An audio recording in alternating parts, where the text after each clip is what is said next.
Hello guys, আসসালামু আলাইকুম। আশা করি সকলেই ভালো আছেন। সো গাইস, নতুন ভিডিওতে আপনাদের সকলকে স্বাগতম জানাচ্ছি। সো গাইস, আজকের এই ভিডিওর মাধ্যমে আমি আপনাদেরকে দেখাতে চলেছি লাইভে এসে কামরুল অমর অন ফায়ারের হাতে পায়ে ধরছে, মানে তার কাছে মাপ চেয়েছে, কি বলেছে সেটি আমি আপনাদের মাধ্যমে উপস্থাপন করব। এবং বন্ধুরা, আতিফ আসলাম বাংলাদেশে এসে একটি কনসার্ট করতে অনেকেই সেখানে উপস্থাপন হয়েছিল। অমর অন ফায়ার সেটি নিয়েও কথা বলেছে, কি বলেছে সেটি আমি আপনাদের মাধ্যমে আলোচনা করব। এবং মিস চকলেট নিয়েও আলোচনা থাকবে আজকের এই ভিডিওতে। অ্যাডভান্স গেমিং মানুষের সাথে প্রতারণা করে ধরা খেয়েছে, এই বিষয়ে আপনাদের মাঝে গুরুত্বপূর্ণ আপডেট দিব। আরো অনেক আপডেট থাকবে আজকের এই ভিডিওতে। তাহলে চলুন বেশি কথা না বলে আজকের এই ভিডিওটি শুরু করা যাক। গাইস, আমরা প্রথমে কথা বলবো অমর অন ফায়ারকে নিয়ে। অমর অন ফায়ার এবং কামরুলের মধ্যে একটা কন্ট্রোভার্সি আপনারা ইতিমধ্যেই দেখতে পেরেছেন। অমর অন ফায়ারকে নিয়ে ফেক বিজ্ঞাপন চড়াচ্ছিল, তো সর্বশেষ কামরুল অমর অন ফায়ারের কাছে মাপ চেয়েছে, কি বলেছে চলুন দেখে নেওয়া যাক। আপনারা জানেন কিছুদিন যাবত বলতে গেলে অনেকদিনই হয়ে গেছে আমার মেয়েটা মারা গেছে, আর ওই ভিডিওটা নিয়েই অনেকটা কন্ট্রোভার্সি চলতেছে।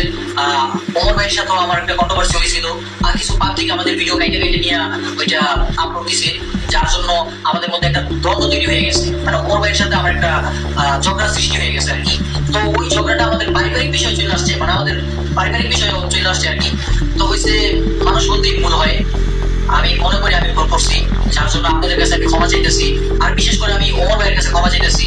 তো ওমর ভাই, আপনি আপনার কাছে যদি আমি ভুল করে থাকি বা মনে হয় আমি ভুল করছি, আমার ক্ষমার দৃষ্টিতে দেখবেন, আপনার কাছে আমি ক্ষমা চাইতেছি। তো প্রিয় দর্শক, অমর অন ফায়ার একটা ব্র্যান্ড, এটা হয়তো আপনারা ইতিমধ্যেই বুঝে গিয়েছেন। অমর অন ফায়ারের দর্শকেরা কিন্তু অমর অন ফায়ারকে আসলেই মন প্রাণ দিয়ে ভালোবাসে। তো যাই হোক প্রিয় দর্শক, আতিফ আসলামের কনসার্টে গিয়েছিল বাংলাদেশে হাজারো মেয়ে হাজারো ছেলে, কিন্তু এই অমর অন ফায়ার যাইতে পারেনি। তিনি কিছু কথা বলেছেন, তবে তার আগে এই মিস চকলেটকে নিয়ে একটি কথা বলি। গাইস, মিস চকলেট কিন্তু একটার পর আরেকটা, আরেকটার পর আরেকটা, তারপর আরেকটা, তার গর্ত পূরণ করার জন্য যা যা করার দরকার তাই করে বেড়ায়। এবং তিনি কিন্তু ডবল টাইমিং নয়, এখন ট্রিপল টাইমিং করে ধরা খেয়েছে, যে ভিডিওটা আপনারা হয়তো ইতিমধ্যেই দেখে ফেলেছেন। গাইস, এই মেয়েটাকে সত্যি বলেন তো কোন দিক থেকে ভালো দেখা যায়, কিন্তু সোশ্যাল মিডিয়াতে তার বডি শো অফ করার জন্য তিনি এখন সেলিব্রিটি হয়ে গেছে। একে আমার একদমই ভালো লাগে না। আপনাদের কাছে কেমন লাগে কমেন্ট বক্সে লিখে জানাবেন। প্রিয় দর্শক, এখন দেখে আসি আতিফ আসলামের গান নিয়ে অমর অন ফায়ার কি বলে।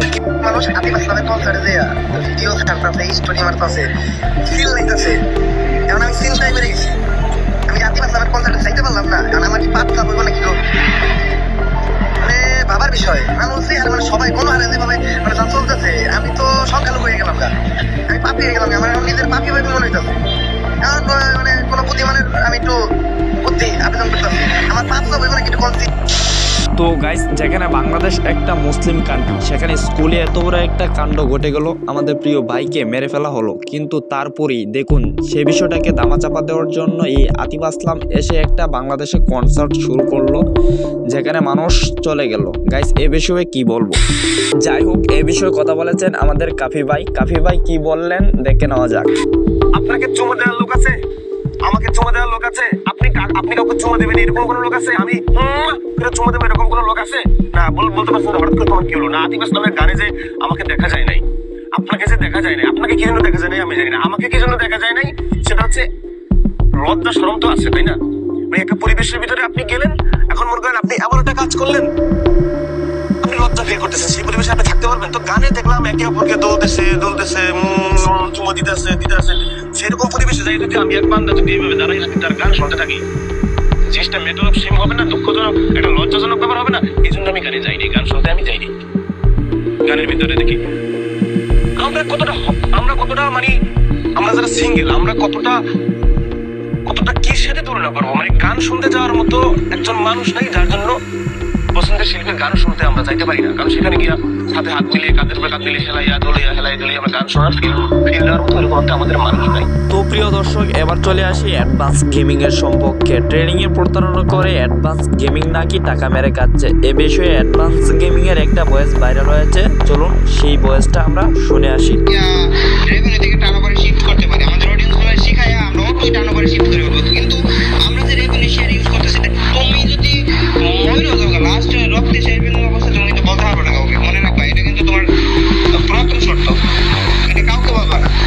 1000 নাম্বার হওয়ার পরে আমরা টার্নওভারে শিফট করব। তো এখন কি বলছে? এখন বলছে যে অডিয়েন্সকে শিখাই, তারপরে কিন্তু তারা টার্নওভার লিংকের মধ্যে চলে যাবে, ঠিক আছে? আগে কিন্তু শিখাবে, এই জিনিসটা কিন্তু বলছে। তারপরে বলছে যে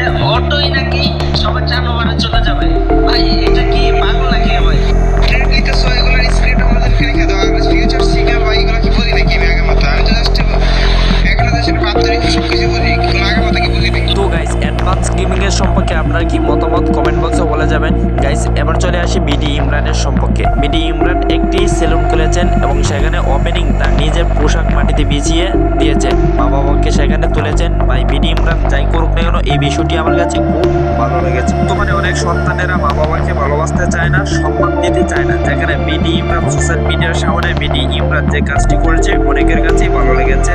সো